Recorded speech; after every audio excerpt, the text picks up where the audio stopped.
Hi guys, this is gsn.com and I'm here with the full review of the Samsung Galaxy A5 2016. It's the mid-ranger by definition. It was launched in December 2015 and we liked its predecessor a lot, the Galaxy A5 from last year, and we also tested the Galaxy A7 2016 in the meantime with mixed feelings but a general good impression. So the Galaxy A5 2016 is priced at $349 on Amazon and fits between the A3 and the A7 new generation. Now as far as the design goes, while the predecessor opted for a full metal unibody approach, this one takes some inspiration from the Galaxy S6 and it has a glass panel at the back and a glass panel at the front, and sandwiched between them is a metal frame. So these dual glass panels are actually 2.5D ones with Gorilla Glass for protection at the front and back. The phone comes in black, white, gold or pink, and while the Galaxy A5 measures 6.7mm, this one goes up to 7.3mm, still pretty slim. The weight has increased quite a bit, it's 32 grams heavier, but the diagonal has increased from 5 inches to 5.2 inches. We got this wide metal frame here, ensuring a good grip and a good adherence in spite of using so much glass. So it's not a slippery phone, it has pretty comfy buttons, both the volume and the power, and of course also the home button. All of them are comfy to use and have good feedback. One-hand usage happens pretty easily. As you can see here, it's a premium and solid build. It's also a pretty good looking phone. As you can see, the bezels are not very thick, so that's a good thing. It's actually one of the best looking sub $400 phones on the market, but it's a bit of a fingerprint magnet in the glassy areas at the back, for example. Now as far as the hardware goes, let me start off with the screen. It's a 5.2-incher Super AMOLED Full HD, and the predecessor only had an HD, so that's a jump. Narrow bezels checked, and we have a video player, this one here, that includes the famous pop-up play feature and a few other options. So we got pop-up play, we got the aspect ratio option, we have play speed and subtitles, and we can also pinch to zoom. But now let's focus on the actual screen experience. So we have very vivid colors, a bright image, the screen is pretty clear, has wide angles, good contrast, deep blacks, and the pixels have that famous pentel matrix diamond shape arrangement you've heard of. So let's see that arrangement. Pentel matrix diamond shapes available right here. We also tested the brightness and achieved 505 lux units, which is great, and this test was done indoors. I mentioned it was done indoors because the Galaxy A5 before it had 370 lux indoors, so it's an upgrade. I have to mention that exactly the same brightness was found on the Nexus 6P and HTC One A9, so we're in good company. We even surpassed the Galaxy A7 2016 by 1 lux. So the screen brightness is great, colors are nifty, and contrast is pretty much okay. And we also have specialized options for said screen. So you got brightness, font, screen timeout, smart stay that keeps the screen on in certain conditions, and screen mode with its usual options like adaptive display, AMOLED cinema for extra oversaturation, a more realistic AMOLED photo, and the basic one which should be ideal for, let's say, photographers. Now we proceed from the great display to other parts of the hardware.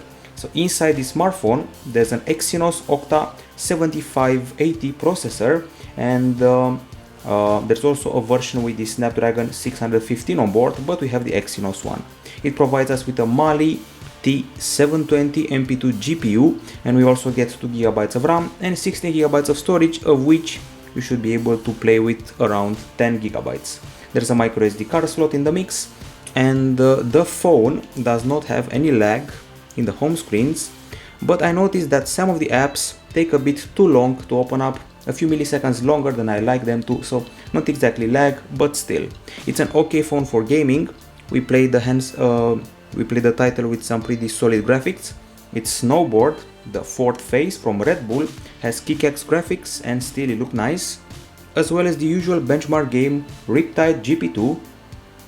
And if you tweak the details all the way to the max, you'll see no problem is available here whatsoever. Okay, so let's have a go.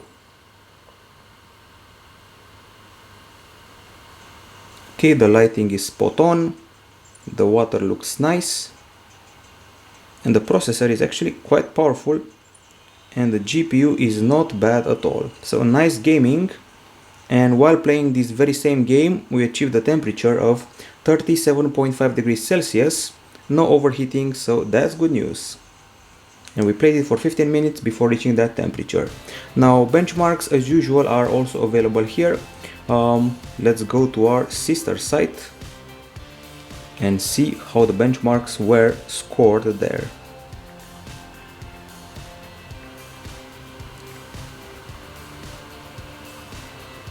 As you know, they have a very comprehensive database filled with phones, and those include this model, the Galaxy A5 2016.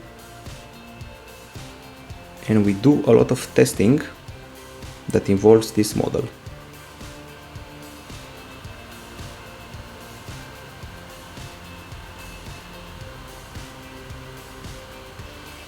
Okay, so here you can see a ton of the handsets we've tested over the past period.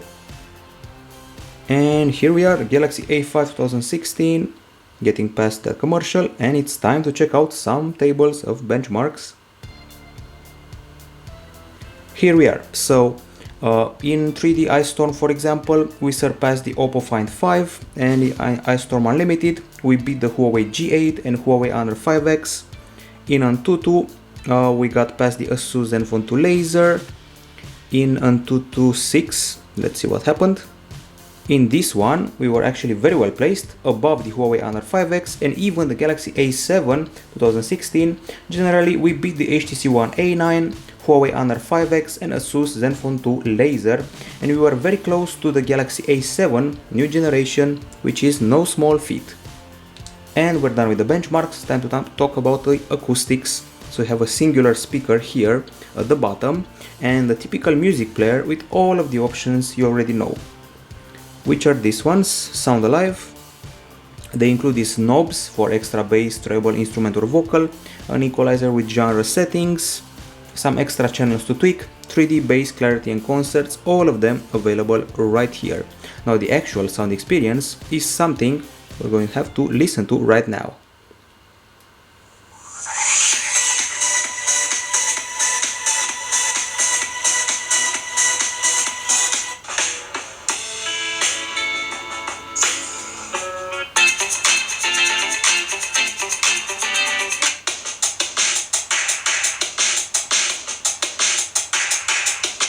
Okay, conclusions, we have a pretty good volume, a clear sound, it's crisp and there's no distortion, but I feel that there's too much bass and it kind of drowns the sound.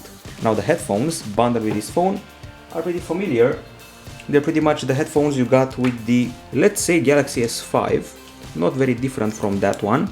So they have these big buds, big plasticky or rubbery thingies that go in the ear.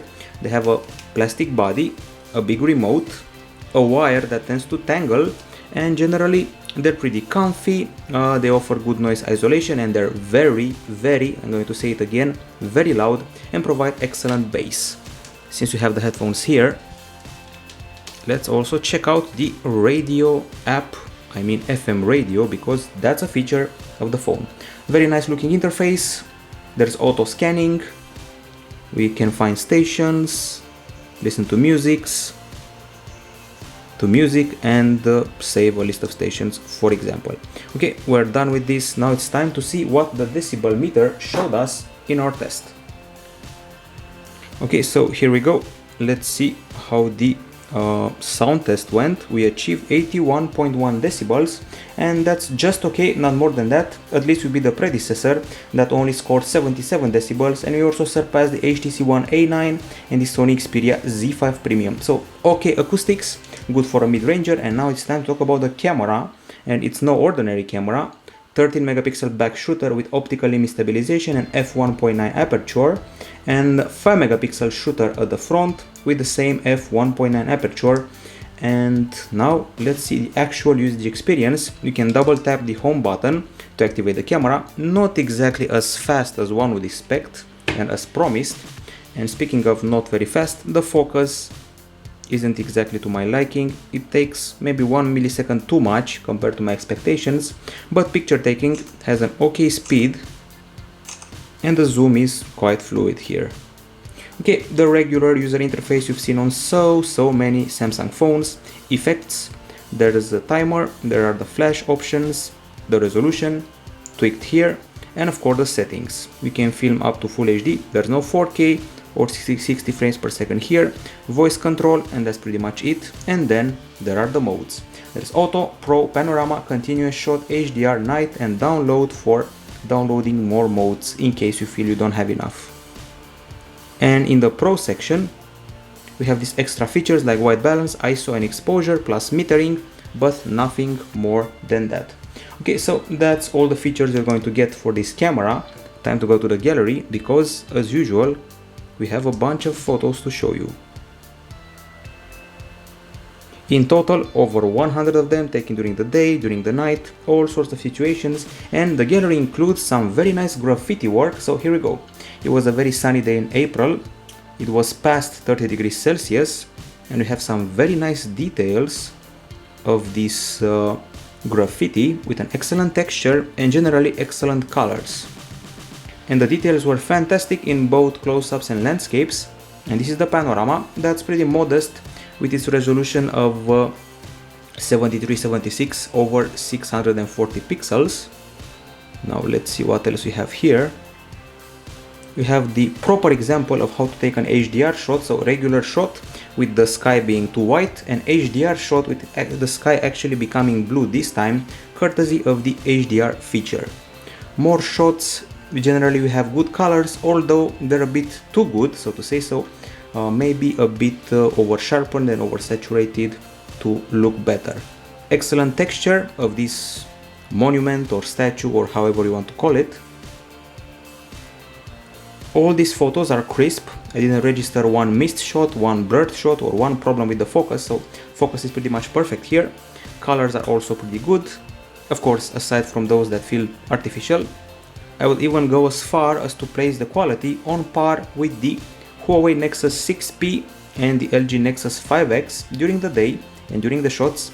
Maybe the colors not exactly on par, but the quality and details certainly there. It can even face the sun, okay? We had the sun in front of us and no problem was met. And obviously we also tried out some selfies. I have to say they're quite nice. We have a nice skin texture, hair texture, although the background gets kind of burnt sometimes, but generally the quality was quite good for these selfies. Okay, and we also did a zoom in test, so a regular shot of a statue. This is yet another one, and then we zoom in all the way to the max, and still we didn't lose details. We also have some very nice flower close-ups, which allow you to see just how good the color is here, the color rendering. This one, for example, is truly realistic, while some of them feel artificial, but the quality is simply great. It's actually very hard to separate this quality from the one of the Galaxy S6, and that's a compliment. I would overall place this above all the Asus smartphones I've tested over the past year, of course aside from their camera phone, and above all the Huawei Honor models, or maybe equal to the, let's say, Huawei Honor 6 Plus. During the low light capture, these are the shots we took.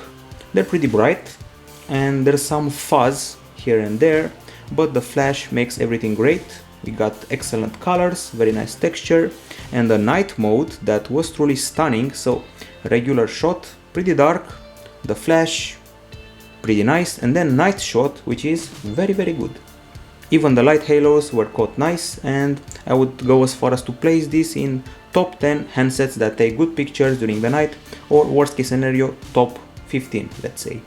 I feel that this camera is somewhere in between the Galaxy S5 and Galaxy S6, closer to the Galaxy S6 than one would think. And that's only the photo.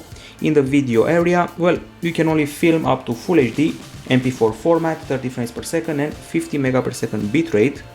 And let's see just how such a video would look like.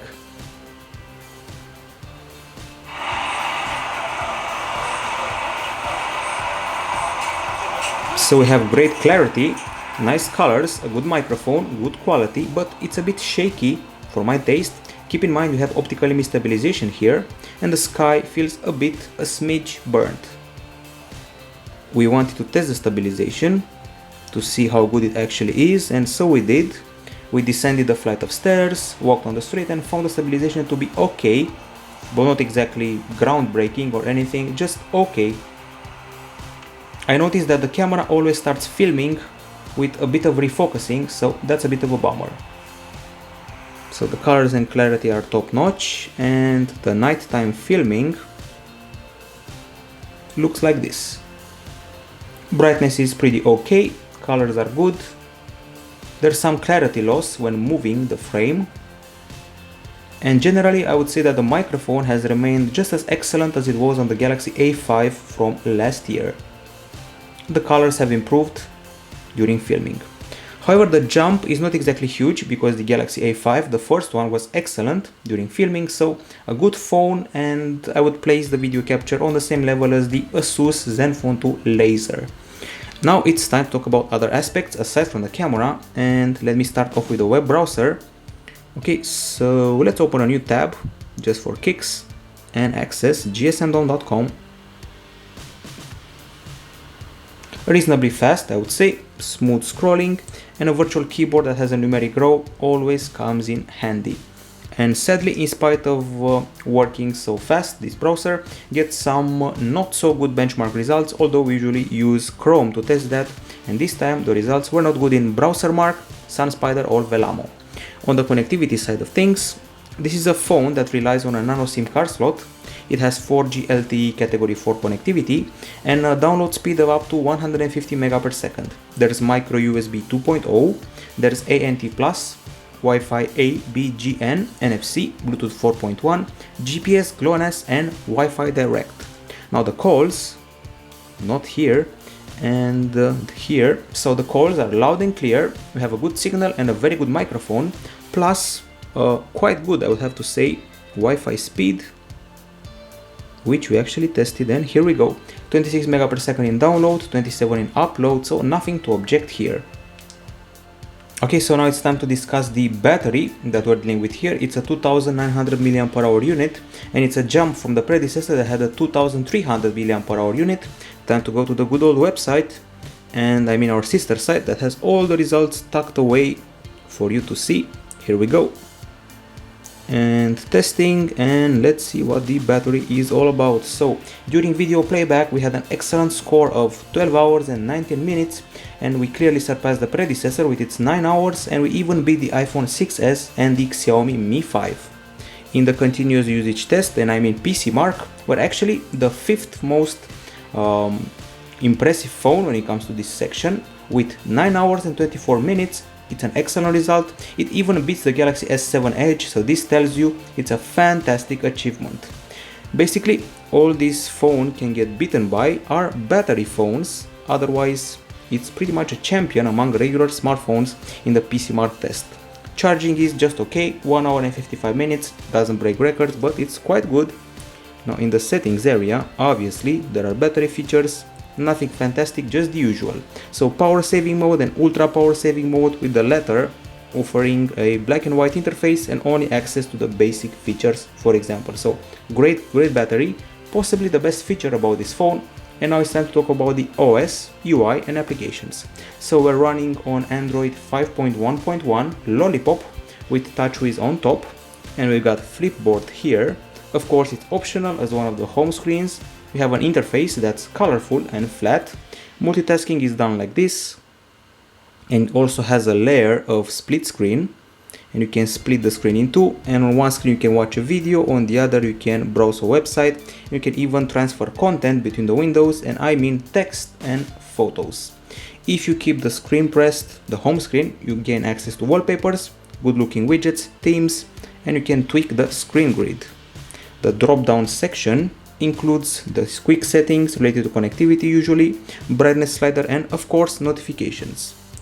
Another row of quick settings are those ones here, the ones you access the most, and then we have the connectivity settings, display, motions and gestures, which are pretty straightforward. Then we have themes, lock screen and security, the famous easy mode, and now let's stop a bit on the lock screen and security area. So if you want to lock the screen by using a fingerprint, that can be easily done. I just activated that, so let's see how the phone handles that process. So unlock the screen like this. It's pretty fast and accurate. However, the setup process is kind of long. And now let's try it at 180 degrees. And it got recognized. Okay, so we're done with the fingerprint scanner, we're happy with it. Time to talk about the pre-installed apps. I counted them, there are 39 of them, not exactly bloatware. Familiar faces like S-Planner are here, and S-Health.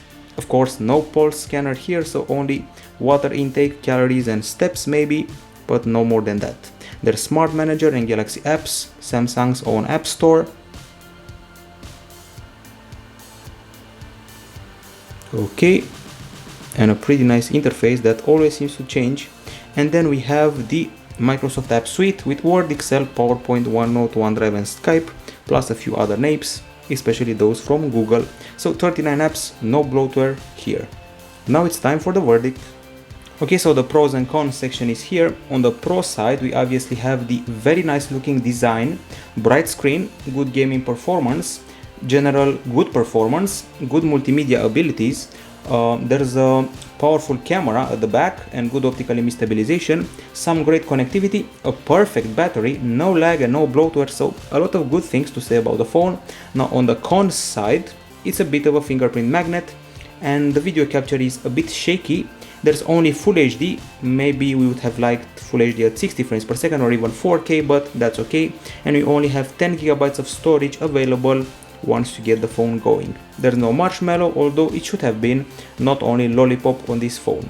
I'm very tempted to call it the Samsung Galaxy S6 Mini. It would actually deserve this title because it's very much like the S6 in some areas. It actually has a battery that's clearly better than the S6 and it has a very solid camera. It's one of the best mid-rangers you can get right now. I would choose it over the Galaxy A7 new generation and only a few details separated from the Galaxy S6, which is no small feat for a mid-ranger. And I'd even choose it above the HTC One A9 for example. So a solid mid-ranger, you can call it Galaxy S6 Mini and nobody will mind. This is it from gsndon.com. Bye bye.